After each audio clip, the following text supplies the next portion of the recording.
Em poucos segundos de uma cena pós-crédito lá em 2012 foi o suficiente para apresentar o maior vilão da Marvel nos cinemas. E sim, eu tô falando dele, o Thanos. E só nessa cena aqui já dava pra sentir como esse vilão ele era ameaçador. A gente tinha acabado de ver ali o caos em Nova York e é bem no final que a gente descobre que o Thanos estava por trás disso tudo. E a partir daqui, cada filme foi preparando a gente para ver esse embate final entre o Thanos e os heróis. E a Marvel, ela soube trabalhar isso muito bem. Ela foi primeiro ali apresentando as joias do infinito, depois foi entregando pequenas cenas pra gente conhecer Thanos aos poucos, e foi aí mais ou menos uns 20 filmes até chegar em Vingadores Guerra Infinita, que aí sim marcava a chegada de Thanos. E dá pra se dizer que a saga do infinito só fez sucesso porque foi construída ali com calma, e isso realmente ajudou ali na qualidade da saga, mas pra mim o que mais torna ela incrível é a presença de um bom vilão como Thanos, e como tudo foi construído ali no entorno dele. Então, salve rapaziada, eu sou o Bart, e hoje bora ver como a construção do Thanos aqui no CM fez a saga do infinito ser perfeita.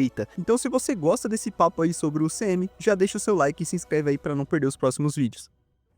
E bom, antes de nos aprofundarmos no Thanos, vamos começar falando da forma como ele foi sendo introduzido no CM, que foi uma parada muito bem feita. Lá em Vingadores de 2012, a gente teve ali a invasão dos Chitauris, comandado pelo Loki, com o objetivo de pegar o Tesseract. E é justamente por conta dessa invasão que o Nick Fury aciona ali a iniciativa Vingadores, juntando os heróis mais poderosos da Terra. E é claro que no final eles saem vencedores desse confronto, e é justamente nessa cena pós-crédito aqui que a gente descobre quem estava por trás disso tudo, e é aí que a gente vê pela primeira vez o sorriso de Thanos. A gente descobre que foi o Thanos que fez essa parceria com os Chitauris e com o Loki, e inclusive foi ele mesmo que entregou o cetro pro Loki, que já possuía a Joia da Mente, e tudo isso para ele pôr as mãos no Tesseract, que mais à frente a gente descobre ser a Joia do Espaço. O problema é que por Thanos ter confiado ali no Loki e nos Chitauris, ele acaba perdendo as duas joias, tanto a da mente quanto a do espaço. Mas só nessa sua primeira aparição, a gente já consegue entender um pouco de quem é esse vilão. Thanos é alguém que ele não vai sempre aparecer ali na linha de frente sem necessidade. Na verdade, ele é mais do estilo de ficar de longe ali, manipulando as peças e tudo mais, agindo com mais estratégia. E isso daí só deixa a gente mais curioso pra saber quem é esse vilão. É claro que quem veio dos quadrinhos já sabia quem era esse personagem, o nível de ameaça dele, mas boa parte do público que não lia essas histórias ainda não o conhecia. Eu mesmo nessa época eu não lia quadrinhos, apenas acompanhava ali as animações, os filmes de super-herói, então cada aparição dele foi só me deixando ainda mais ansioso pra conhecer esse personagem. E a próxima vez que a gente vai ver o Thanos é só lá em Guardiões da Galáxia 1, onde mais uma vez a gente vê ele ali agindo pelas sombras, e nesse filme aqui é a primeira vez também que a gente vê o Thanos mais de perto, a gente vê mais diálogos, mais cenas dele sentado ali naquele seu trono flutuante, e aqui a gente também pode ver ali ele fechando uma parceria com o Ronan pra ele ir atrás ali da Joia do Poder, só que mais uma vez aqui nesse filme os planos dele dão totalmente errado, já que o Ronan acaba traindo o Thanos e acaba tentando roubar a joia pra ele mesmo.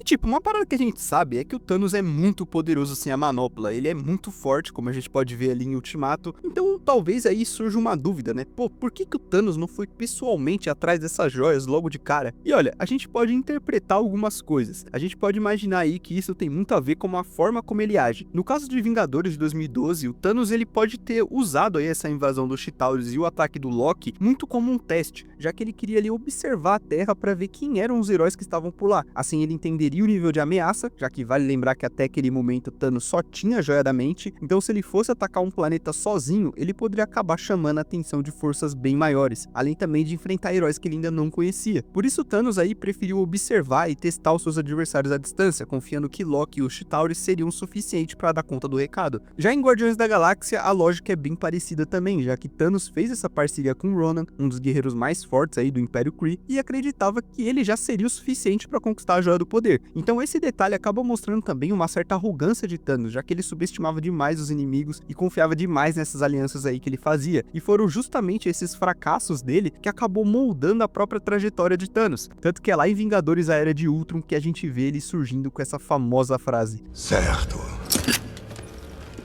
Eu mesmo faço isso.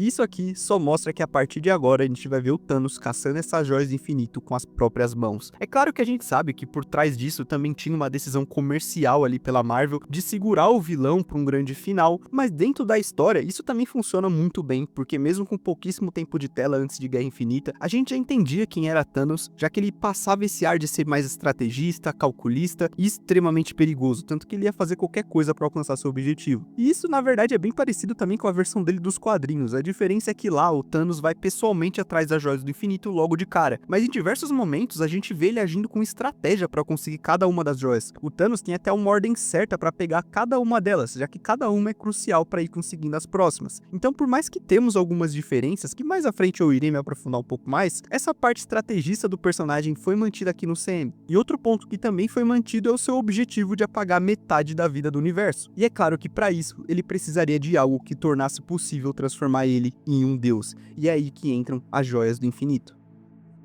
E bom, as joias do infinito são basicamente os itens mais poderosos que existem aqui no CM, com cada uma tendo um poder diferente. Porém, como é que surgiram essas joias e por que elas são tão poderosas? No CM, a gente descobre sobre a origem delas lá em Guardiões da Galáxia 1, onde o próprio colecionador conta que as joias do infinito nasceram com o próprio universo. Antes de qualquer coisa existir, quando havia o absoluto nada, teve uma grande explosão cósmica dando origem ao que conhecemos como Big Bang, e dessa explosão surgiram 6 singularidades, que foram transformadas nas famosas joias do infinito, e com cada uma delas representando uma parte fundamental da criação e carregando um poder absoluto. E cada uma dessas joias, com exceção da joia da alma, foram apresentadas e desenvolvidas antes mesmo de Guerra Infinita. Assim a gente pôde conhecer cada uma delas com calma e fomos entendendo o que cada uma é capaz de fazer. E só nessas aparições já tivemos uma ideia de quão perigosas elas são individualmente. Então imagina só o estrago quando alguém consegue reunir todas elas ao mesmo tempo. Porém, como a gente sabe, conseguir as 6 joias e usar elas é quase que impossível, e é aí que entra a manopla do infinito.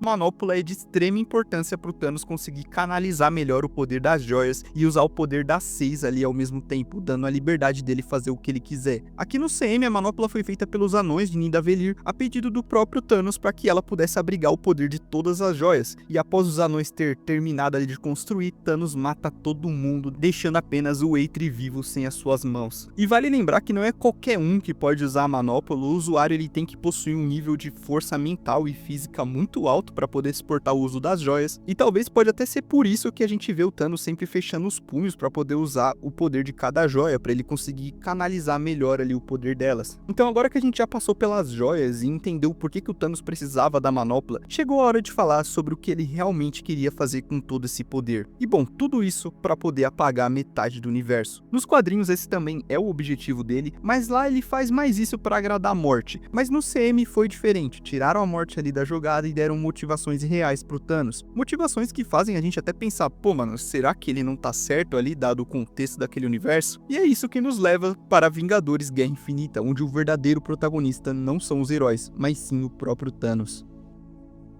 Foram 3 fases em mais de 20 filmes até chegarmos no momento de ver o Titã Louco em ação. Quem viveu essa época sabe o hype absurdo que todos estavam. Vingadores Guerra Infinita é até hoje visto como um dos melhores filmes da Marvel e para alguns é até o melhor, e não é só por causa das lutas, mas sim porque a Marvel fez um filme corajoso, dando destaque e o protagonismo pro próprio Thanos, já que o que torna ele tão especial é que ele não é apenas um vilão genérico que quer poder para dominar o mundo ou ser o mais poderoso. Aqui no CM ele é bem diferente. Eles deram uma motivação que faz sentido dentro da lógica desse universo. A ideia de eliminar metade da vida pode parecer absurda, mas dentro do ponto de vista do Thanos, isso até que faz sentido e você entende o ponto de vista dele, já que o que ele quer é equilibrar as coisas, ele quer ser basicamente como se fosse um desastre natural ali dentro daquele universo. Ele quer pagar metade ali das pessoas, mas de forma aleatória, sem favorecer ninguém ali. E lá nos quadrinhos, por mais que ele também apaga metade do universo, a motivação dele é completamente diferente. Enquanto lá ele faz isso para agradar a morte e para se tornar um deus, aqui no CM ele faz porque acredita mesmo que isso é o certo a se fazer. Pro Thanos, ele é o herói dessa história. E essa é a diferença entre eles, eu acredito que esteja muito relacionado à própria origem desses personagens em ambas as mídias. Nas HQs, por exemplo, tem uma história chamada Ascensão de Thanos, que foi lançada lá no ano de 2013, que conta a origem desse personagem desde quando ele era um bebê até ele se tornar esse titã louco que a gente conhece. E essa é uma história muito boa, que se aprofunda mais aí nesse personagem, inclusive eu recomendo demais a leitura, e caso você não saiba onde achar ela e outras histórias por um preço bom, eu recomendo você entrar na minha comunidade do Telegram que tá aqui na descrição. Lá eu tô trazendo diversas promoções, estou atualizando vocês também sobre os próximos vídeos do canal, estou traduzindo também a HQ do Homem-Aranha dos anos 90, e mais pra frente eu pretendo colocar mais coisas, como notícias, guias de leituras e mais umas outras paradas aí do mundo nerd. Então, se você curte esse universo, você só tem a ganhar.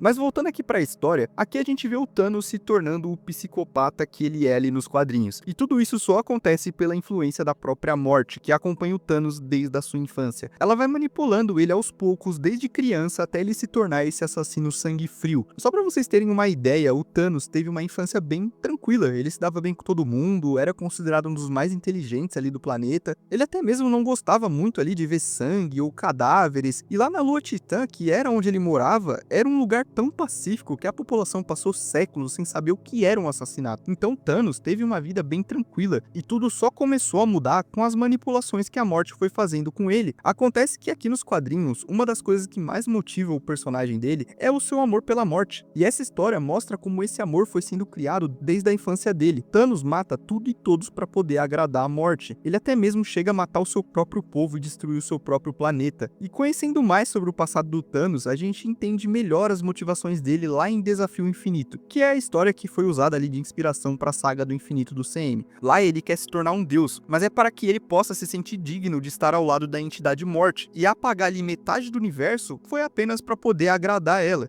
Agora aqui no CM as coisas já são bem diferentes, a gente não tem tantos detalhes ali sobre a origem dele, o que inclusive eu acho um baita vacilo da Marvel não ter lançado pelo menos uma animação pra contar a origem desse vilão, mas pelo menos a gente tem umas falas ali do próprio Thanos que pode fazer a gente imaginar algumas coisas. Tudo começa ali no próprio planeta de Thanos, que é o planeta Titã. Thanos acabou prevendo que os recursos do planeta não seriam suficientes para sustentar toda a população, e ele até tentou convencer ali os líderes de que a única solução seria eliminar metade da vida, para que a outra metade pudesse sobreviver em paz. Só que obviamente ninguém ouviu ele, e isso fez com que o planeta entrasse em colapso, sendo consumido por fome, pela destruição, e se tornou um mundo morto. E foi justamente essa experiência que mudou completamente a visão que o Thanos tinha do universo, já que depois a gente vê ele colocando esse plano em prática em outros lugares. O próprio planeta da Gamora é um exemplo claro. Após o massacre da metade da população, segundo ele, o povo começou a prosperar. As crianças não passaram mais fome, a sociedade ali se estabilizou. Então esse contraste entre o fracasso do planeta dele em Titã e o sucesso que o planeta da Gamora teve é o que dá ainda mais força para o seu discurso, já que ele tem, pelo menos na visão dele, provas de que o plano dele realmente funciona. Ele não é simplesmente o cara malvado que quer destruir tudo, ele acredita estar fazendo o que é necessário para salvar o universo, e faz isso de uma maneira fria e lógica, e até mesmo está disposto a sacrificar tudo para conseguir alcançar seus objetivos. Um exemplo perfeito é o momento em que ele precisa conquistar a Joia da Alma. Para isso o Thanos ali, ele é obrigado a sacrificar aquilo que ele mais ama, e ele acaba matando a própria Gamora. E essa cena é essencial porque mostra que apesar de toda a crueldade do Thanos, ele não é um ser vazio, ele é um cara que ele tem sentimentos, ele ama e tudo mais, porém tá disposto a abrir mão de tudo para conquistar aquilo que ele almeja ser o certo. E outra cena que fortalece ainda mais isso é logo após o estalar de dedos, onde aparece a Gamora mais nova perguntando se ele conseguiu e o que lhe custou, e o Thanos diz que sim e que acabou custando tudo. Ou seja, mesmo ele sofrendo, ele aceita essa dor em nome do seu objetivo, porque ele realmente acredita que aquilo que ele tá fazendo é o certo e que ele está sendo o herói daquela história. Então só aí já vimos um acerto muito grande por parte da Marvel de ter dado essa camada a mais na motivação dele, já que aqui Thanos só queria mesmo alcançar seus objetivos. Ele iria matar ali caso fosse necessário, obviamente, mas ele não iria matar ninguém gratuitamente. Tanto que vamos acompanhando ele pegando joia por joia em Guerra Infinita, e quando ele finalmente pega a joia do tempo do Doutor Estranho, ele deixa os heróis lá em Titã. Se ele quisesse mesmo, ele poderia facilmente matar todo mundo ali, mas pro Thanos o que importava mesmo era conquistar todas as joias para poder estalar os dedos e alcançar o seu plano final. E quando acontece, mano, é um baita clima de luto. Você passa o filme todo achando que os heróis vão conseguir detê-lo, então chega até a ser um choque quando a gente vê os nossos heróis morrendo um a um. O filme termina naquele clima total sem esperança e de derrota, e acho que é justamente por isso que Guerra Infinita é tão especial, porque ele é corajoso. O filme é basicamente uma jornada épica de um vilão que, no fim das contas, é o protagonista dessa história. Ele tem uma lógica, ele tem um arco de desenvolvimento, ele faz sacrifícios, e diferente de qualquer outro vilão, ele vence. Porém, é claro que todo vilão também tem a sua queda.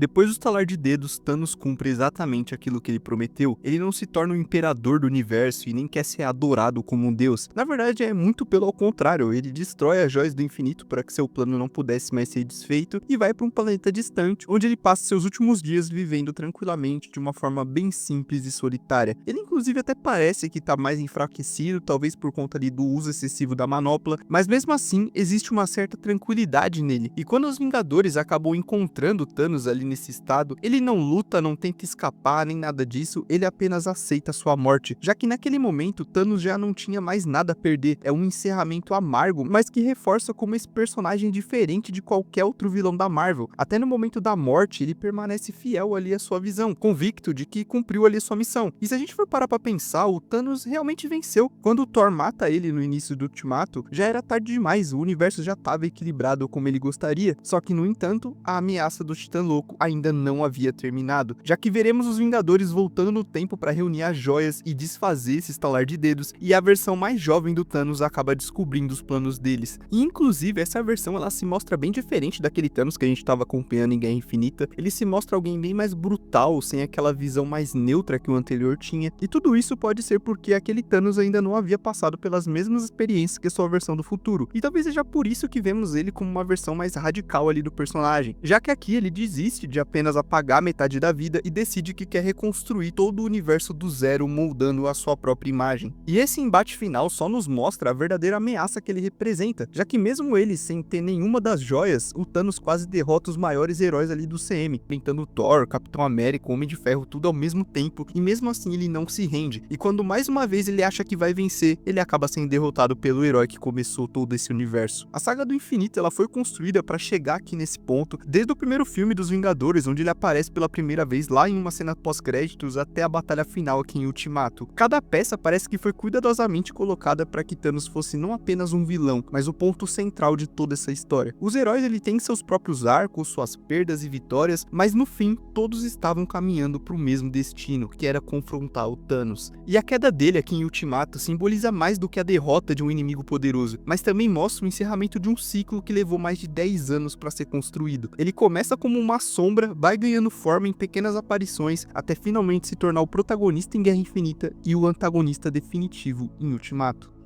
E só quem viveu essa fase sabe o quão especial foi acompanhar todos esses filmes no cinema. Quando o Homem de Ferro 1 foi lançado, eu tinha apenas 8 anos de idade, então eu literalmente cresci assistindo esses filmes. Cada filme, cada fase do CM está ligada a um momento marcante ali da minha vida. O próprio Vingadores Ultimato, que encerrava todo esse ciclo que foi construído, eu assisti quando eu estava com 18 anos, no último ano do ensino médio. E até hoje eu guardo comigo esse momento de ter ido ver esse filme na pré-estreia com os meus amigos. É inegável que a Marvel conseguiu fazer história nos cinemas nessa época. Antes não era tão popular essa história de cena pós-créditos, você até tinha uma outra ali, mas geralmente não acrescentava muito. Foi só depois da Marvel que essa cultura de esperar até o final dos créditos ficou ainda mais forte. Hoje, qualquer filme que eu assisto, eu praticamente fico até o final esperando. Além disso, a ideia de universo compartilhado acabou mudando a indústria. Depois do sucesso da Marvel, todas as empresas queriam ter o seu próprio universo nos cinemas. A DC, inclusive, tentou fazer isso, porém ela acabou falhando porque ela teve pressa demais em alcançar a Marvel, enquanto ela tinha construído tudo com calma e sempre apresentando suas ideias de uma forma bem planejada. Dentro desse universo, Thanos foi um dos grandes destaques, já que a ideia de mudar suas motivações foram muito boa. Não que a dos quadrinhos seja ruim, eu gosto também desses vilões que são maus simplesmente porque são, mas dar uma motivação que fizesse mais sentido pro grande público acabou tornando esse personagem bem mais interessante e profundo. Mas é claro que o sucesso do CM não se resume apenas no Thanos. Os próprios heróis foram fundamentais para que esse universo fosse tão aclamado. E para mim, dois em particular que representa tudo isso muito bem é o Homem de Ferro e o Capitão América. Porém, isso daí, né, já é papo pra outro vídeo. Então, se você gostou desse vídeo sobre o Thanos aqui do CM, comenta aí embaixo que eu continuo com essa saga aí com outros personagens. Aproveita também e deixa seu like pra ajudar, se inscreve no canal.